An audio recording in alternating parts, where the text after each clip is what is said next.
आसमान से बारिश का पहला बदला कितना बच करके कितना कितना जमीन से गिरेगा ये क़यामत तक कोई नहीं बता सकता। अल्लाह है इसका इल्म जो है अल्लाह के अलावा किसी को नहीं है।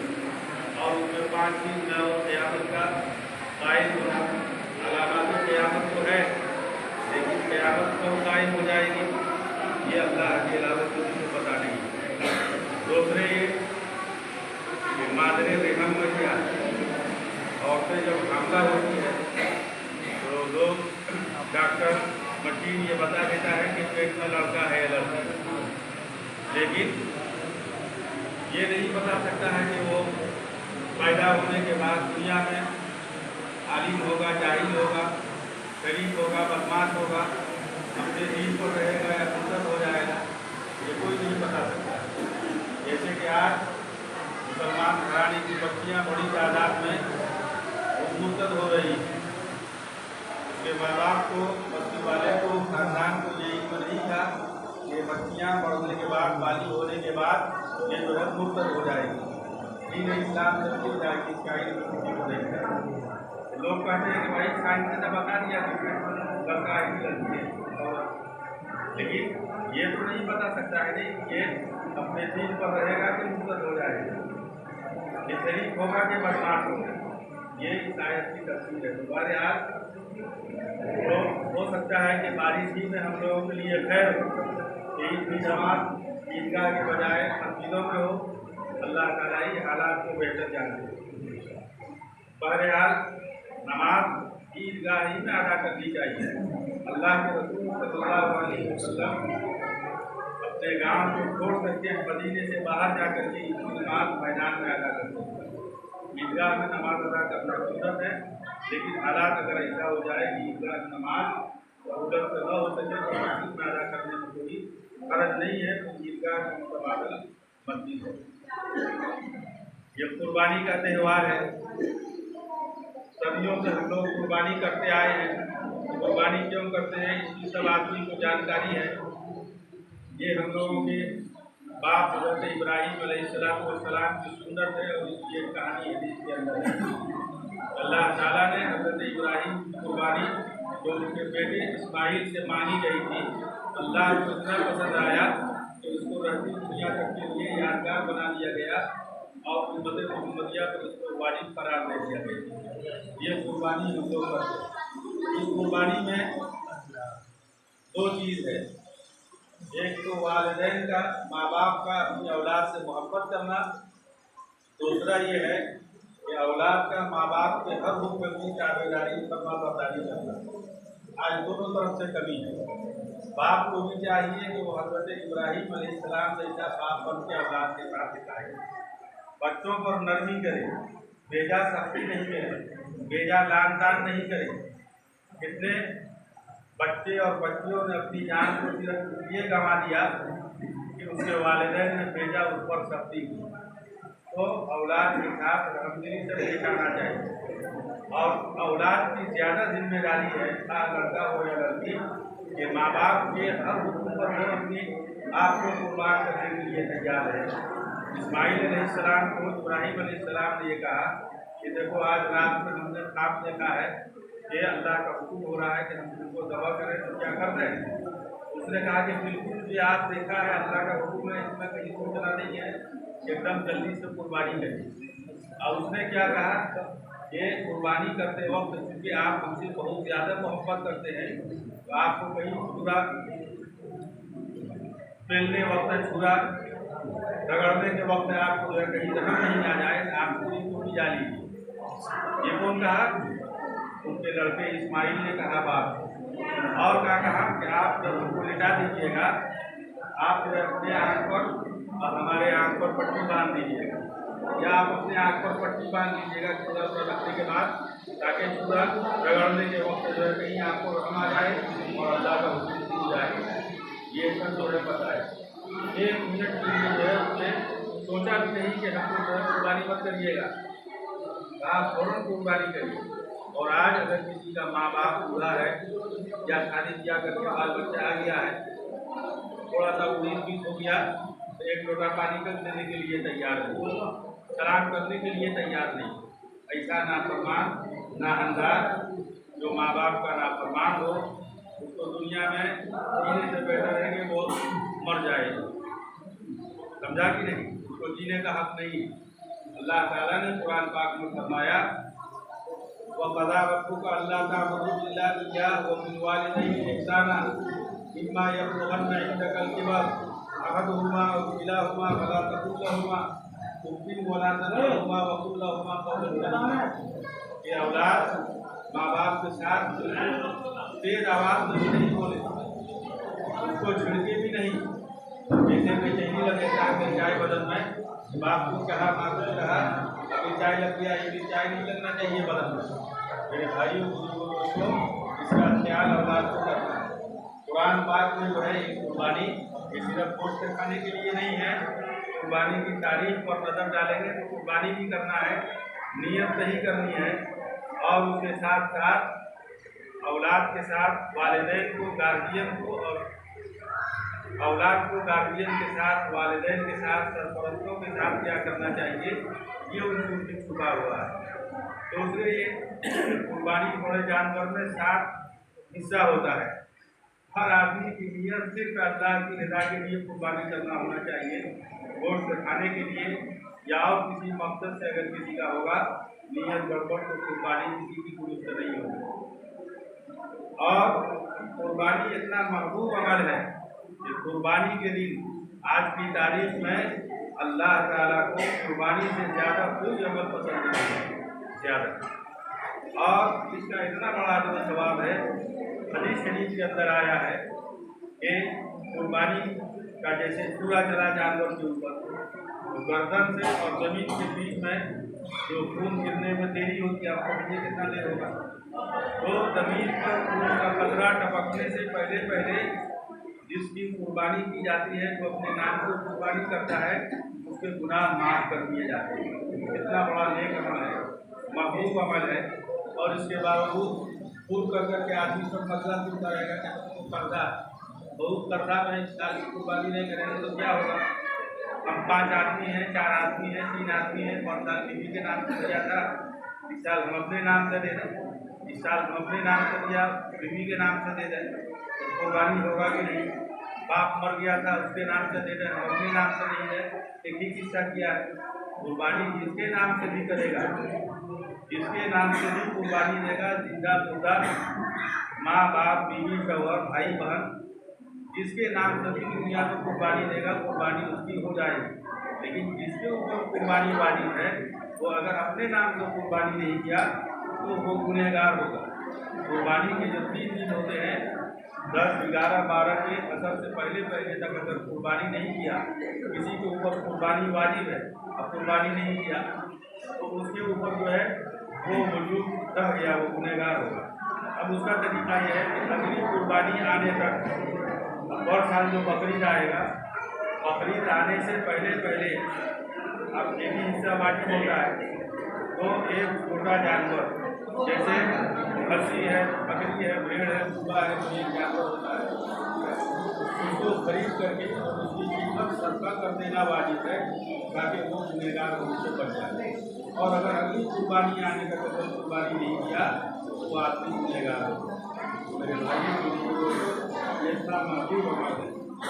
अल्लाह ताला जानते थे कि ये उम्र जो है आखिर में आएगी, इसका पेट बड़ा होगा, दिमाग छोटा होगा, अगर इसका मुखात नहीं होगा तो अल्लाह का नाम भी नहीं लेगा। इसने कहा कि आप चलो भाई कुर्बानी करो, और गोश्त में तुम ही खा जाओ। अल्लाह ताला ने कहा कि तुम जो कुर्बानी करोगे, तुम्हारी कुर्बानी का न गोश्त, न खून, न उसका गड़बड़ा, न उसकी हड्डी, कलेजी, चमड़ा, कुछ भी अल्लाह के यहाँ नहीं पहुँचता है। पहुँचता है कुरान पाक में कहा गया है कि तुम्हारी कुर्बानी का कोई भी चीज़ अल्लाह के यहाँ नहीं पहुँचता है, बल्कि तुम्हारी नीयत अल्लाह के यहाँ पहुँचती है। और पहले ज़माने में जो कुर्बानी होती थी उम्मत मोहम्मदिया से पहले, उसमें यह कुर्बानी होती थी कि जितने लोग कुर्बानी देते थे वो जानवर ज़बह करना ज़रूरी नहीं था, वो अपने पैदावार का बेहतरीन जो है दाना, जैसे मकई, गेहूँ, धान, पटवा, कुछ भी हुआ आदमी को, तो उसका जो सबसे अच्छा चीज़ है, धान पटक करके उसको एक मैदान में पूरी बस्ती के लोग जमा करते थे। और सब लोग जब अपना अपना कुर्बानी का हिस्सा 10 किलो 20 किलो 50 किलो जो उस वक्त के साथ एक मैदान में ढील लग गया, तो उसके बाद सब आदमी दुआ करते थे कि अल्लाह हमारी कुर्बानी को कबूल करे। आसमान से जो है एक आग का गोला लपकता था। ये सब कहाँ लिखा हुआ कुरान पाक में।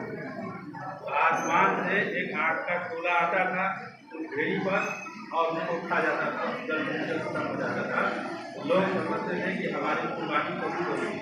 आज जिसकी कुर्बानी कबूल नहीं होती थी तो उसका दाना गल्ला धरा रह जाता था। हम लोगों के साथ ऐसा है, अल्लाह कितना बड़ा करीम है और हम लोगों के साथ कर्म किया है। अगर वो आज हालात होते तो आदमी कुर्बानी भी नहीं करता, बढ़िया से ज़कात नहीं निकालता, सदका नहीं देता है, खैरात नहीं करता है। जितना धान पकुआ मकई हुआ, हम समझते हैं कि 90% आदमी जो है मकई का बढ़िया से ज़कात नहीं निकालता, इसीलिए भाव कम दिया। अगर ज़कात निकालता तो भाव उसका जो नहीं करता, पटुआ का भाव घटता तो मकई का भाव घटता, तो किसी को नुकसान नहीं होता। ये सब इसीलिए होता है मेरे भाइयों बुजुर्गों। और लोग परेशान रहता है, हज़ारों हजार जाता है परेशान रहता है, दुनिया के पीछे भागा मिलता है। अल्लाह के नबी ने फरमाया दुनिया भी फकुल बताने को के लागू, ये दुनिया का जो चलाने वाला है वो जो तरीका बताया है उसके हिसाब से चलिएगा तो फायदे में रहिएगा, और अगर उसने अपना हिसाब घुसाया तो आदमी घटा में रहेगा। ड्राइवर जो है गाड़ी चलाएगा पैसेंजर के कहने पर तो गाड़ी चलेगी, कोई कहेगा स्पीड करिए, कोई कहेगा पेशाब लगा रुकिए, कोई कहेगा हमको भूख लगा एयरपोर्ट पर रुकिए, कोई कहेगा पखाना लगा वहाँ पर जरा सा रुकिए, कोई कहेगा ड्राइवर साहब बहुत चला रहे हैं तो भूख रहा, गाड़ी चलेगी और जहाज चल सकेगा नहीं।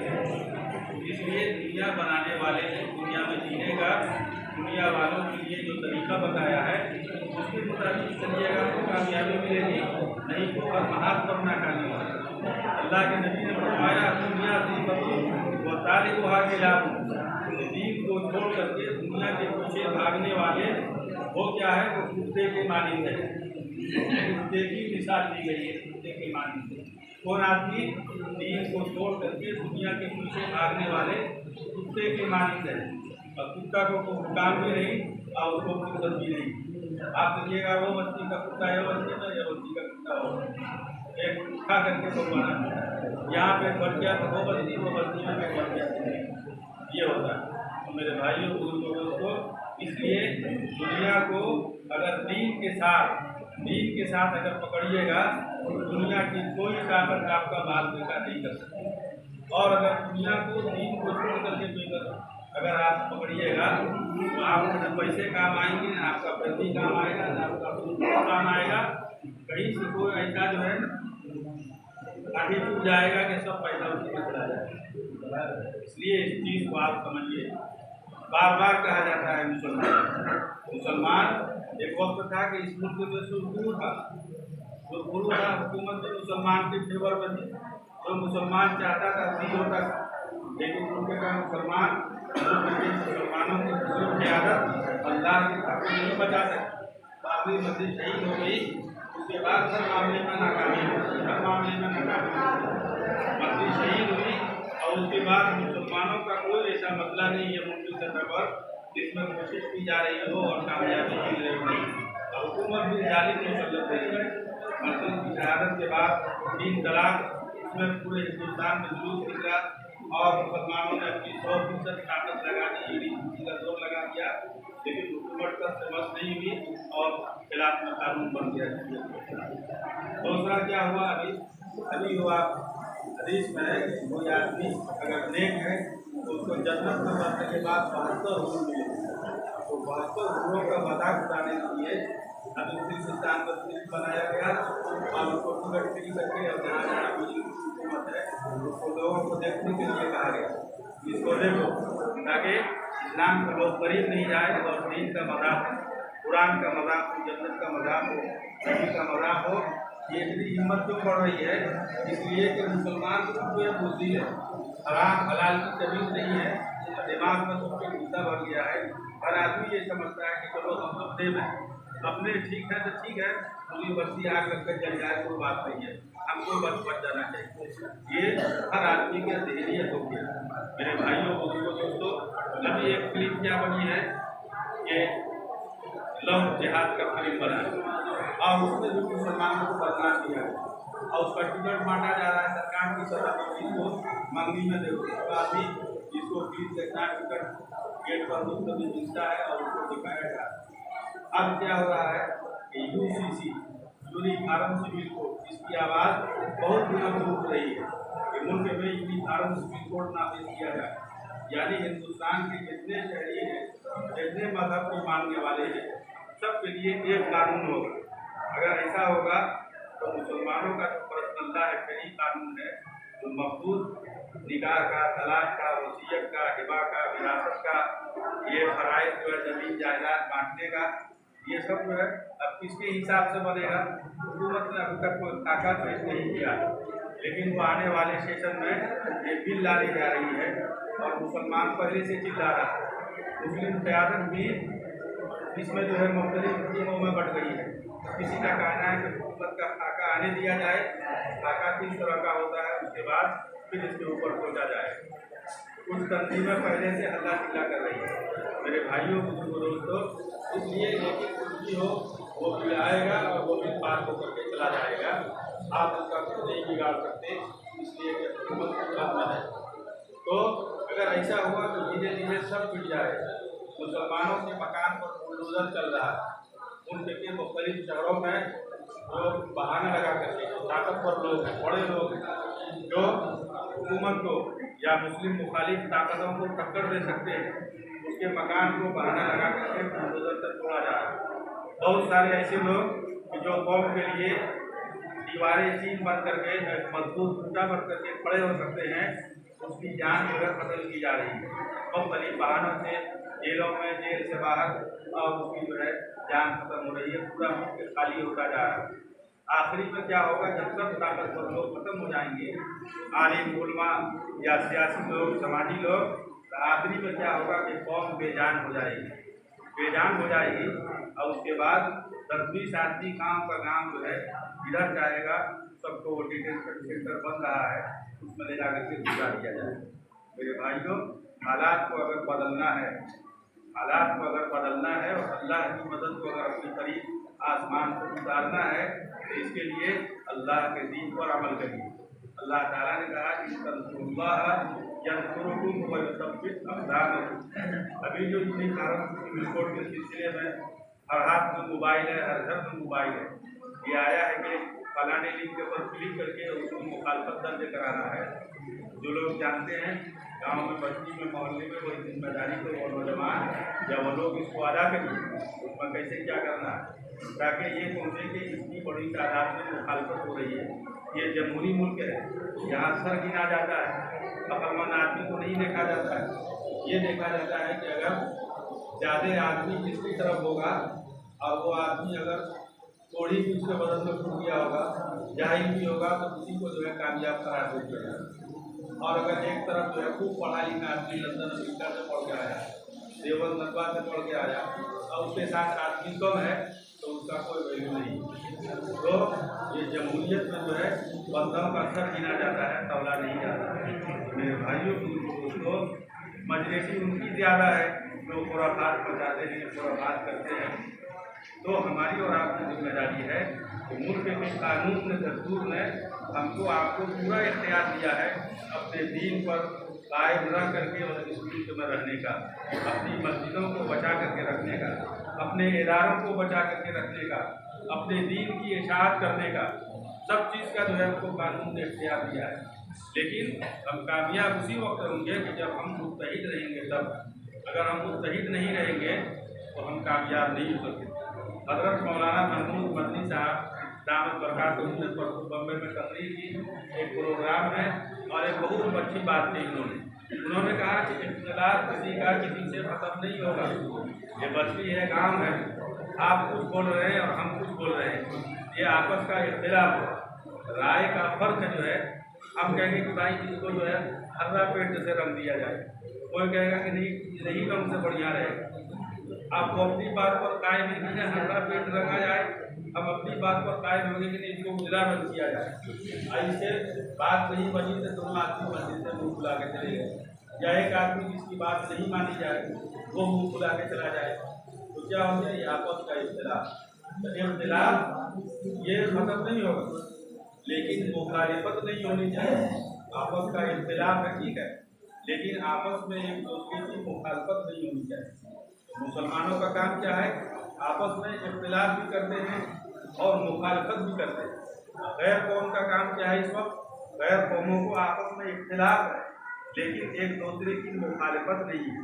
आप देख लीजिए, अनेक खुदाओं को मानने वाले, करोड़ों देवी देवताओं के मानने वाले, पूजा पाठ इबादत में फर्क, पर्व त्यौहार में फर्क, तहजीब कल्चर में फर्क, ये इख्तिलाफ है आपस का उनका, लेकिन मुखालफत तो एक दूसरे की नहीं कर रहा है। बाबरी मस्जिद की जगह पर अगर राम मंदिर बन रही है तो साउथ के लोग रावण को मानते हैं, वो राम को नहीं मानते।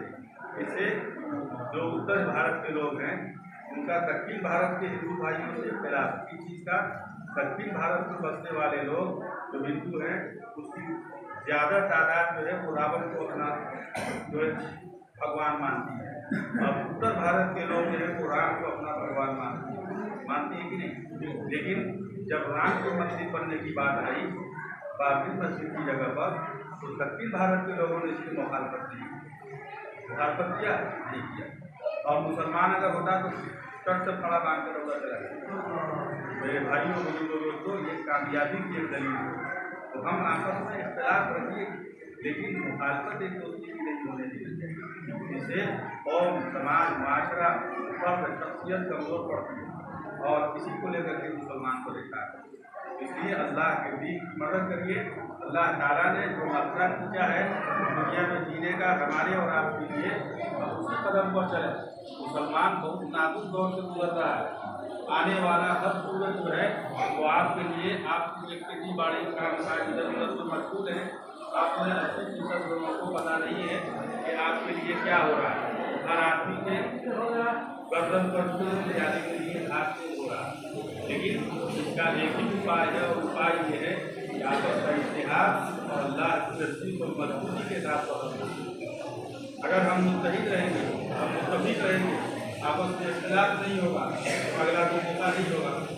अगला को जब कहीं झगड़ा होगा तो जो है छुड़ाने जाएगा, जब झगड़ा नहीं होगा तो छुड़ाने के लिए कैसे पहुँचेगा, जब झगड़ा नहीं होगा तो छुड़ाने को पहुँचेगा नहीं पहुँचेगा। आज मुसलमानों में इतनी इख्तिलाफ है कि हुकूमत को जो है मुदाखलत करनी पड़ती है। इतना तलाक तलाक जो कचहरी में हो रहा है, तलाक के खिलाफ कानून बन गए, अब भी तलाक हो रहा है। लोग तलाक के खिलाफ हो गए, ये बात नहीं पकाना है, फलाने ने कहा था बात नहीं करना है, आप उसे कहें बात किया कानून बन के आइए हो रहा है। हुकूमत इससे और सबसे कानून बना है। मेरे भाइयों दोस्तों, अल्लाह ताला ने कहा इन तंसुरुल्लाह यंसुरकुम व युसब्बित अक़दामकुम, देहात का कौन तुम अल्लाह के दीन की मदद करोगे तो अल्लाह ताला तुम्हारी मदद करेगा। हम लोग अल्लाह के दीन की मदद करते हैं, एक सुबान चिल्लाया जाता है, कभी दस्ता लिखा करके भी कितना आदमी हो जाता है। यही अल्लाह के दीन की मदद।